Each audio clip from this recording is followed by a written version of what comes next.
Guys, how are you all? So in this video today we are going to discuss about class 8 science chapter 7 conservation of plants and animals. तो ये जो है part 2 video, ठीक है। हमने part 1 जो है इस चैप्टर का कंप्लीट कर लिया। हमने क्या क्या पढ़ा था? हमने पहले डिफॉरेस्टेशन के बारे में पढ़ा था और डिफॉरेस्टेशन के कॉजेज़ को पढ़ा था, है ना। फिर हमने कॉन्सिक्वेंसेस ऑफ डिफॉरेस्टेशन को भी पढ़ा था और उसके बाद हमने डेजर्टिफिकेशन के बारे में पढ़ा था, ये कैसे होता है। फिर हमने कंजर्वेशन देखा था कि हम कैसे वाइल्ड लाइफ और फॉरेस्ट को कंजर्व कर सकते हैं।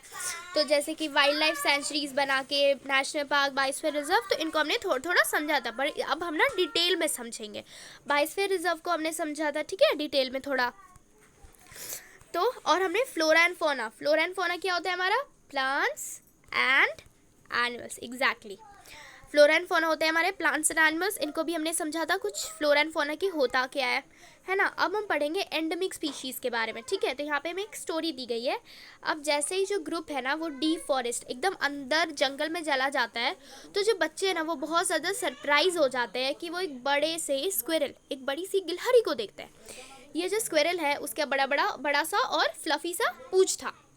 वो बहुत ज़्यादा क्यूरियस हो जाते हैं उस स्क्विरल को जानने के बारे में, ठीक है। तो माधव जी उन्हें बताते हैं कि उससे हम उस स्क्विरल को हम जाइंट स्क्विरल कहते हैं और वो एंडेमिक है इस एरिया के लिए। एंडेमिक अब क्या होता है? एंडेमिक स्पीशीज़ वैसे स्पीशीज़ होते हैं प्लांट्स और एनिमल्स को जो कि सिर्फ एक पर्टिकुलर एरिया में पाए जाते हैं। सपोज ये एक पर्टिकुलर एरिया है, यहाँ पे कोई भी एक ए एनिमल मिलता है, तो ये ए एनिमल इस एरिया का एंडेमिक स्पीशीज़ है, ठीक है। वो नेचुरली हर जगह नहीं मिलते हैं। अब एक पर्टिकुलर टाइप ऑफ एनिमल वो एंडेमिक होता है एक जोन का, या फिर एक स्टेट का, या फिर एक कंट्री का।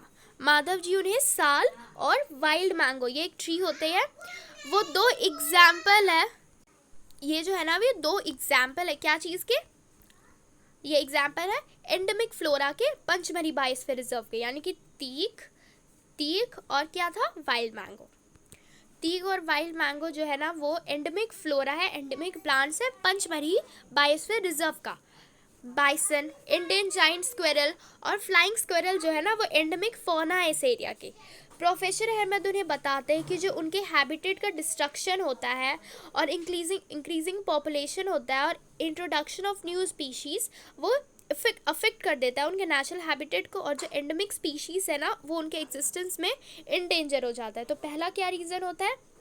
उनके हैबिटेट का डिस्ट्रक्शन, डिफॉरेस्टेशन कर देना, पेड़ों को काट देना, तो वो रहेंगे कहाँ? फॉरेस्ट ही ना रहेगा तो। और इंक्रीजिंग पॉपुलेशन होता है तो लोग भी वहाँ जाते हैं वहीं रहने के लिए। तो ये सारे जो कुछ रीज़न होते हैं। और फिर क्या होता है? ये एक जगह है, ये एक जोन है, ये एक जोन है।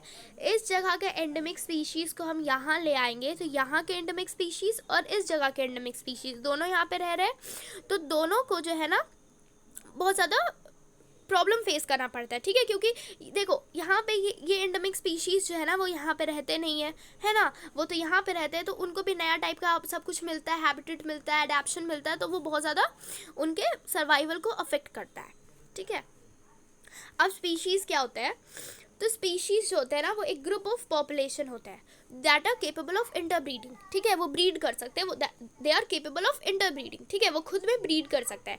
इसका मतलब होता है कि जो मेंबर्स होते हैं एक स्पीशीज़ के, वो रिप्रोड्यूस कर सकते हैं फर्टाइल ऑफस्प्रिंग को, बच्चे को रिप्रोड्यूस कर सकते हैं only with the members of their own species, खुद के मतलब किसी और स्पीशीज़ के मेंबर्स के साथ नहीं, खुद के स्पीशीज़ के मेंबर्स के साथ, ठीक है। और जो मेंबर्स होते हैं स्पीशीज़ के ना उनमें कॉमन कैरेक्टरिस्टिक्स होते हैं, ठीक है। जैसे डॉग जो है ना, डॉग को आपने कभी भी कैट को रिप्रोड्यूस करते नहीं देखा होगा। डॉग जो है वो डॉग को ही रिप्रोड्यूस करता है।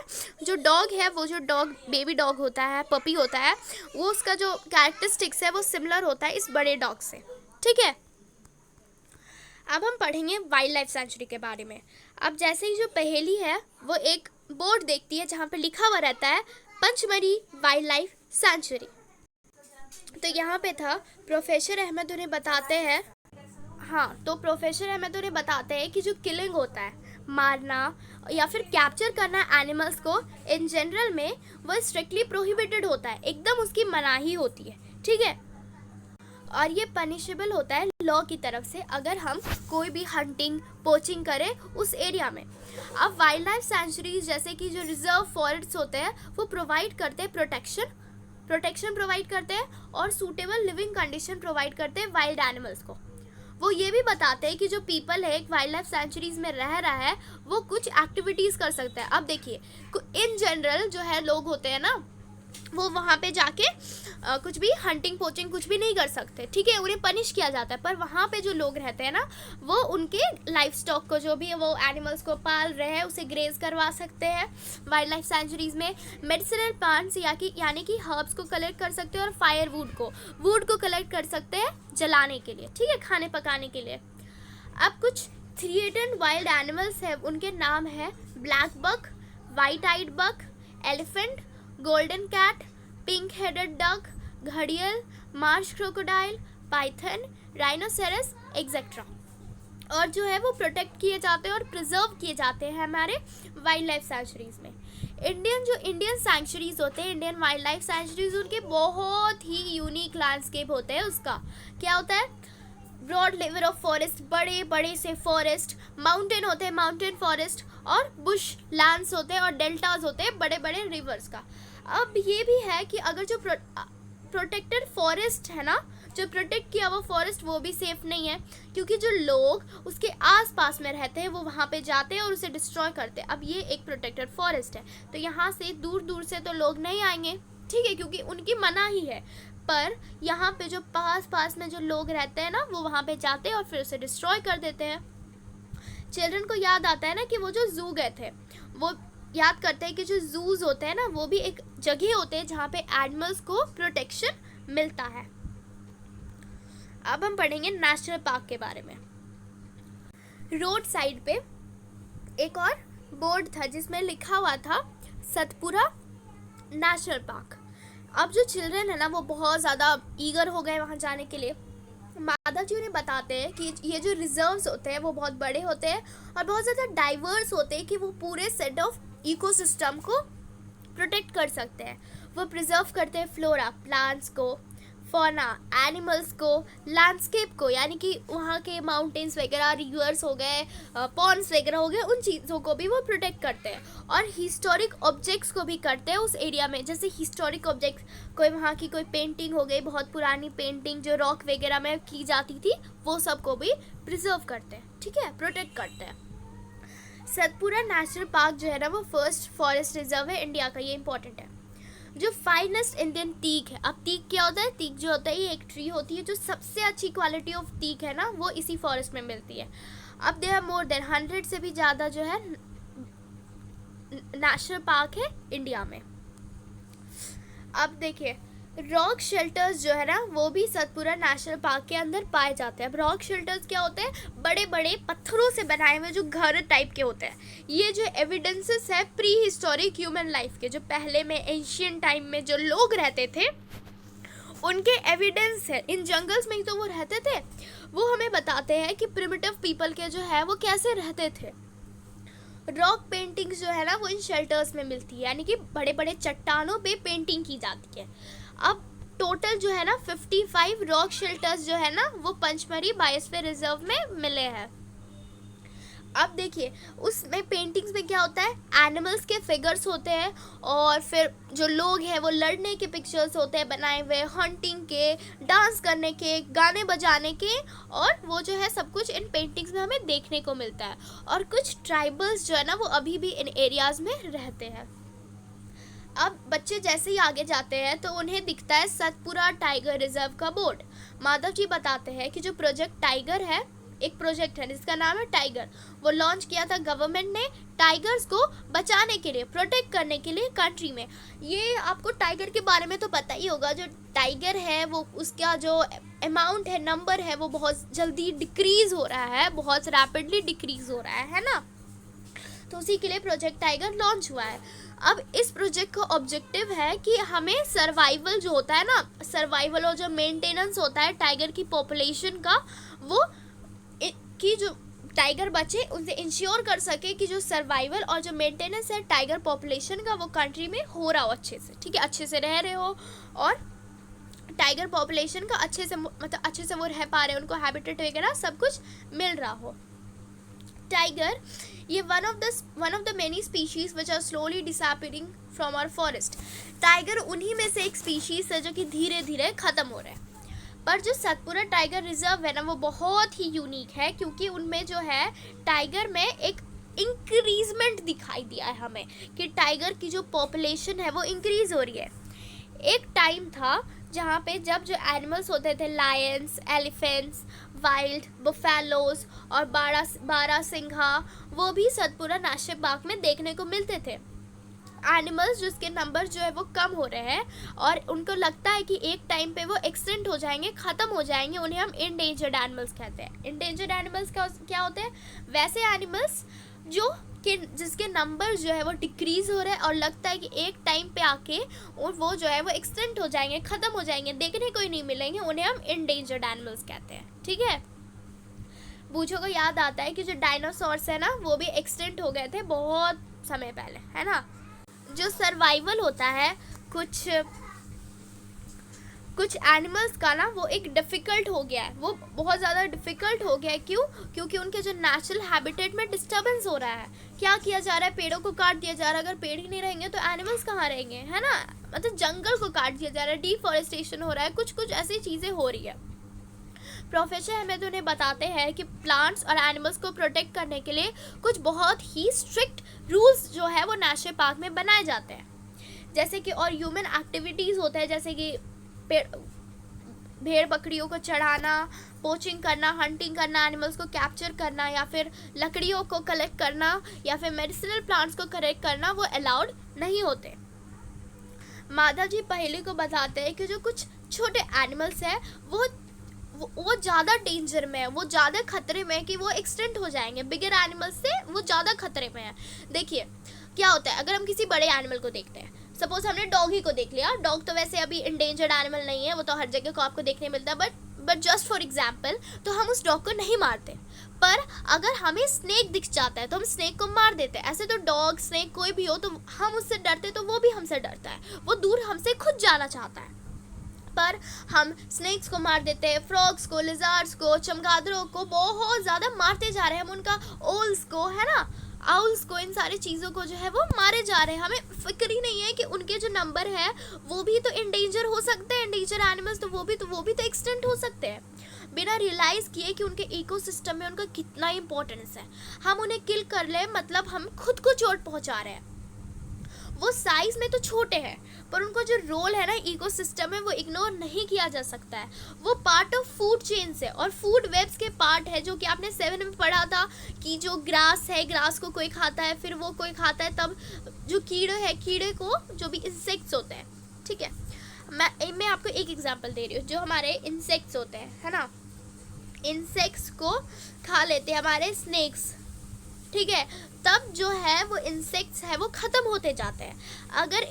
अगर स्नेक्स ख़त्म हो जाएंगे, स्नेक्स नहीं रहेंगे और सिर्फ इंसेक्ट बचेंगे, तो इंसेक्ट तो हमारी क्रॉप को बर्बाद कर देंगे ना। तो यही हमारे फूड चेन्स के जो एक पार्ट है, ये स्मॉल एनिमल्स, जिनका बहुत बड़ा इम्पोर्टेंस है हमारे इकोसिस्टम में।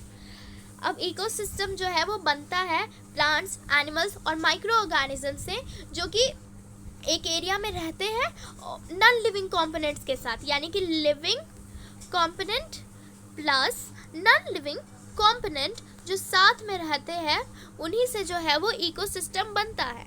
ठीक है, जैसे कि लिविंग कंपोनेंट हमारे कौन से हो गए? Plants, animals, micro organisms. वो किन के साथ रहते हैं? नॉन लिविंग कंपोनेंट्स के साथ, जैसे कि क्लाइमेट, सॉइल और रिवर डेल्टास एक्सेट्रा। अब है रेड डेटा बुक। क्या होता है? प्रोफेसर अहमद उन्हें बताते हैं रेड डेटा बुक के बारे में। वो बताते हैं कि रेड डेटा बुक होता है वो एक सोर्स बुक होता है जो कि रिकॉर्ड रखता है सारे इंडेंजर्ड एनिमल्स का, जो भी ख़त्म हो रहे हैं एनिमल्स, उनका रिकॉर्ड रखता है रेड डेटा बुक। और रेड डेटा बुक जो है वो मेंटेन किया जाता है इंटरनेशनली एक ऑर्गेनाइजेशन के तरफ से। इंडिया भी एक रेड डेटा बुक मेंटेन करता है प्लांट्स और एनिमल्स के लिए, जो कि इंडिया में पाए जाते हैं। ठीक है, अब माइग्रेशन क्या होता है? अब ये जो एक्सकर्जन पार्टी था, यानी कि ये जो घूम रहा था पार्टी, वो और अंदर चल जाता है फॉरेस्ट में माधव जी के गाइडेंस की अंदर में। तो वो तवा रिजर्वायर के पास बैठते हैं कुछ टाइम के लिए रिलैक्स करने के लिए। पहली देखती है कि जो कुछ बर्ड्स है वो रिवर के पास थे। माधव जी उन्हें बताते हैं बच्चों को कि ये जो माइग्रेटरी बर्ड्स है, मतलब ये जो बर्ड्स है ना वो दूसरे जगह से आते हैं उड़ उड़ के यहाँ माइग्रेट करके, ठीक है, एक जगह से दूसरे जगह जाके। जो माइग्रेटरी बर्ड्स होते हैं वो दूर दूर जगह तक उड़ के जाते हैं, पर साल पर ईयर जाते हैं ड्यूरिंग अ पर्टिकुलर टाइम, एक पर्टिकुलर टाइम के टाइम में, एक पर्टिकुलर सीजन में, क्योंकि वो जहाँ पे रहते हैं ना वहाँ पे क्लाइमेटिक चेंजेस हो जाते हैं। वो क्यों उड़ते हैं? एग्स को ले करने के लिए, क्योंकि जो वेदर होता है ना उनके नेचुरल हैबिटेट में वो कभी कभी बहुत ठंडा पड़ जाता है और इनहॉस्पिटेबल बन जाता है, इसीलिए वो दूर दूर तक उड़ के जाते हैं ताकि वो वहाँ रह सके। बर्ड्स जो कि कवर करते हैं लंबे लंबे डिस्टेंसेस एक दूसरी जगह पे पहुंचने के लिए, उन्हें हम माइग्रेटरी बर्ड्स कहते हैं। हमने एक एग्जाम्पल देखा था क्या चीज़ का? साइबेरियन क्रेन का, जो कि साइबेरिया से पर ईयर इंडिया आती है जब वहाँ पे बहुत ज़्यादा ठंड पड़ जाता है ना। हमने एग्जाम्पल भी देखा था। अब हम देखेंगे रिसाइकलिंग ऑफ पेपर, ठीक है। प्रोफेसर अहमद जो है ना वो बच्चों का अटेंशन एक अनदर कॉज की तरफ ले जाते हैं, जो कि डिफॉरेस्टेशन का एक और कॉज है। वो उन्हें बताते हैं कि 17 अच्छे से उगे हुए पेड़ों को लगता है 1 टन ऑफ पेपर बनाने में, यानी कि 17 ट्रीज जो है ना वो 1 टन ऑफ पेपर बना पाते हैं। सोचिए कितना ज़्यादा अमाउंट है ये, है ना। देयरफॉर हमें पेपर को बचाना चाहिए। प्रोफेसर अहमद बताते हैं कि जो पेपर है ना वो रिसाइकिल हो सकता है 5 to 7 टाइम्स हमारे यूज़ के लिए।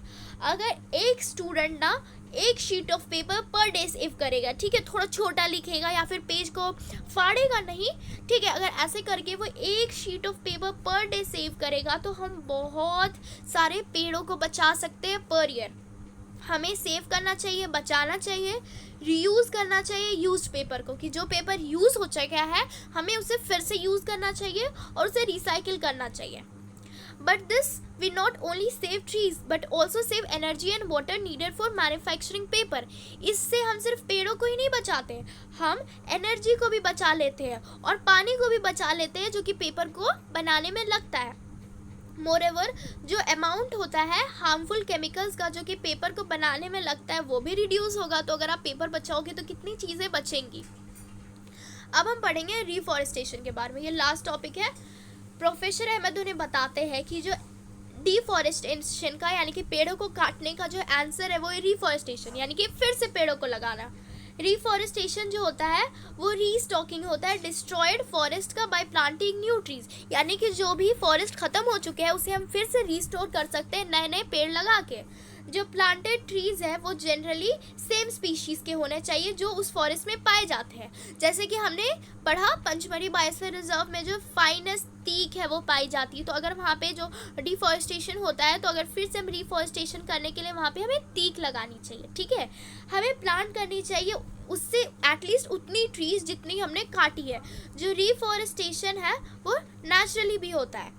अगर जो डिफॉरेस्टेटेड एरियाज़ है ना उसे हम ऐसे ही अनडिस्टर्ब छोड़ दें तो वो खुद से खुद को बना लेता है, यानी कि हमने डिफॉरेस्टेशन कर दिया पर हम लैंड को छोड़ दें, उसे कंक्रीट ना करें, बिल्डिंग्स ना बनाएं, फैक्ट्रीज ना बनाएं, तो उसमें नेचुरली जो है वो फिर से रिफॉरेस्टेशन होने लगता है। नेचुरल रिफॉरेस्टेशन में ह्यूमन बींग्स का कोई भी रोल नहीं होता, ठीक है। We have already cause tremendous damage to our forest. हम अभी तक बहुत ज़्यादा डैमेज कॉज कर चुके हैं हमारे फॉरेस्ट को।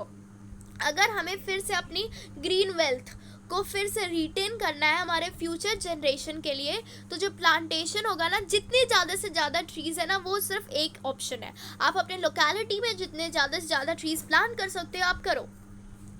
प्रोफेसर अहमद बताते हैं कि जो इंडिया में हमारे पास फॉरेस्ट कंजर्वेशन एक्ट है। ये एक्ट किस लिए एम हुआ है? ये एम हुआ है preservation and conservation of natural forest and meeting the basic needs of the people living in और नियर द फॉरेस्ट। ये एक्ट एम करता है फॉरेस्ट को बचाने में, नेचुरल फॉरेस्ट को बचाने में, और जो लोगों की जो बेसिक नीड्स होती है उसे पूरा करने में जो कि फॉरेस्ट से आती है। कुछ रेस्ट के बाद माधव जी पूछते हैं चिल्ड्रन को फिर से वापस जाने के लिए, क्योंकि वो मतलब अब जंगल में ना सनसेट के बाद नहीं रहना चाहिए, अंधेरे के बाद कोई एनिमल्स ही आपके पास अटैक कर सकता है, कुछ भी हो सकता है, ठीक है। तो माधव जी बोलते हैं बच्चों को वापस जाने के लिए। वापस आने के बाद प्रोफेसर अहमद और जो बच्चे हैं ना वो माधव जी को बहुत ज़्यादा थैंकफुलनेस, मतलब बहुत ज़्यादा थैंक्स बोलते हैं कि उन्हें गाइड किया और इतना एक्साइटिंग एक्सपीरियंस है लेके गया। तो आपको भी तो इतना सारा एक्सपीरियंस हुआ ना, आपने पूरे चैप्टर को पढ़ा, आपको भी बहुत सारी चीज़ों के बारे में पता चला। सो कैसा लगा वीडियो आप लोग कमेंट सेक्शन में ज़रूर बताइएगा। लाइक शेयर सब्सक्राइब कमेंट ज़रूर कीजिएगा। Thank you.